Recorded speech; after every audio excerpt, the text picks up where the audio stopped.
Bonjour à toutes et à tous, on se retrouve pour le budget du mois de mars avec beaucoup de retard parce que au début du mois j'ai été malade et puis ensuite je suis parti en déplacement professionnel quelques jours donc c'est pour ça qu'il arrive aussi tard ce budget du mois de mars. Et donc commençons tout de suite avec le salaire 1459 € et 11 centimes, des dépôts d'espèces et autres 295,06 €, ce qui vient amener le total des rentrées à 1754,17 €. Donc qu'est-ce qu'on en a fait de cet argent ce mois-ci? Alors j'ai mis 400 € dans le livret A et 150 € en bourse pour voilà, gonfler un petit peu le PEA. J'avais un petit peu de marge donc j'en ai profité.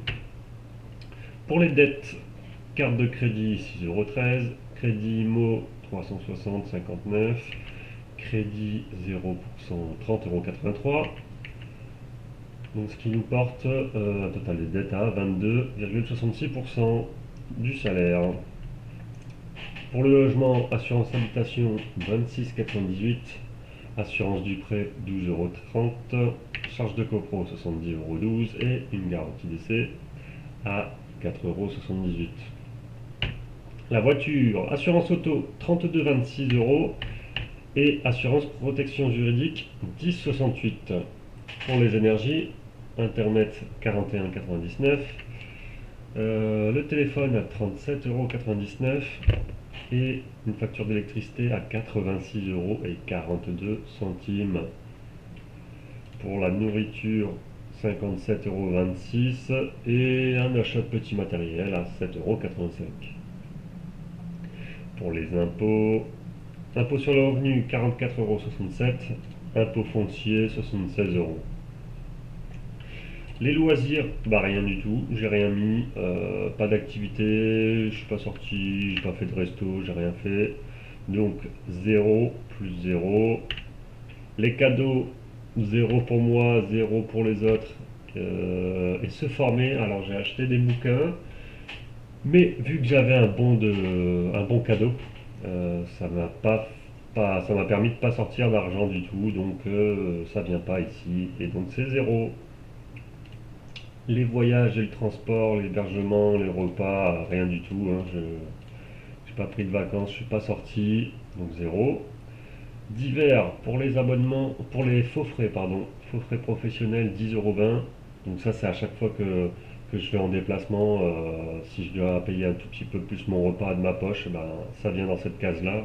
Donc 10,20 €. Un abonnement ici Amazon Prime qui tape dur là, 69,90 €. Des retraits à 90 € et autres dépenses particulières, hein, 42 €. Donc pour un total de dépenses à 1668,95 €. Et donc c'est une bonne nouvelle parce que ce mois de mars, on termine dans le positif à 85,22 € restant dans notre poche. Donc très bien, ça change, ça contraste un petit peu avec les mois de janvier et février. Donc janvier, pour rappel, on avait terminé à moins 141,14 €. Bon, ça c'était dû à la catégorie autre ici, 582 € en fait. J'ai dû changer ma machine à laver et puis en plus le tuyau était bouché, donc il y a eu besoin d'intervention, donc ça a coûté bonbon, c'est pour ça que ça nous met dans le rouge. Et en février par contre, bon, on est dans le rouge à moins 161,65 centimes, mais c'est dû au fait que j'ai mis 1400 € de mon épargne dans le livret A. Donc plus de 50% de mes revenus, je les ai mis dans le livret A. Donc voilà, ça c'est une dépense. Enfin, c'est un moins 161, on va dire, qui est plus sain que au mois de janvier, parce que là c'est dans le livret A, donc c'est de l'argent. Si j'ai un pépin, je peux taper dedans, quoi. Donc ça va, c'est pas vilain. Et donc le mois de mars, il ne s'est rien passé de particulier. 85,22 € en positif.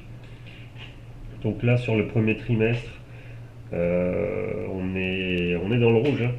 On est dans le rouge parce que ça nous fait à peu près 220 € de perte. Moins 220 € sur le premier trimestre.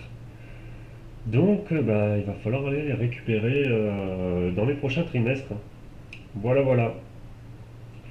Bon, bah très bien, écoutez, merci pour avoir visionné cette vidéo et je vous dis du coup début mai, je vous donne rendez-vous début mai pour le budget du mois d'avril. Merci, ciao.